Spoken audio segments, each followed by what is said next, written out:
好来，乡亲啊，继续来看伫个关岛附近的热带系统。上近这个礼拜五，就会增强为风台叫做风神。美国的预估，这粒风台会经过巴士海峡，甚至有可能会弄入来台湾。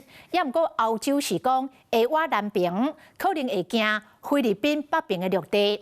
这实际路线爱个观察。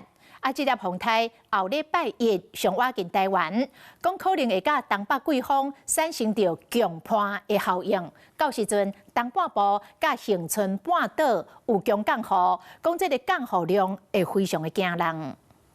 单头看湘北地区最近差不多逐天拢看会到蓝天白云，不过真紧又个要变天啊！菲律宾东方这个热带系统，我们还是持续在观察。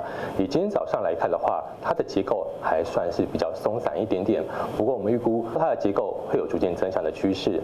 我们预估可能在周五、周六的时候，它有机会进一步增强为今年的台风风神。上新的路线预测，美国无视预估会行巴士海峡。而且将挖进台湾，甲未来机会真大。欧洲 AI 无少路线往南边走，可能会飞到北部陆地通过。若欧洲无少预测会向南海继续前进。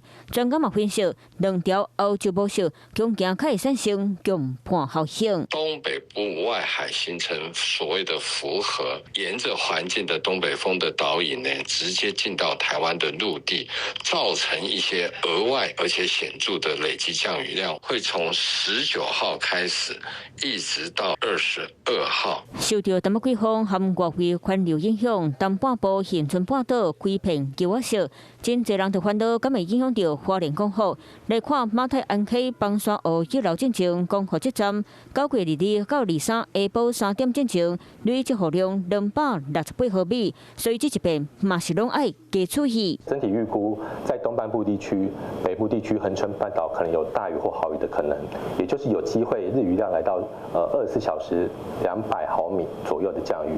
就惊佫一摆带来严重灾情，时时刻刻拢要注意风台的影响，袂当大意。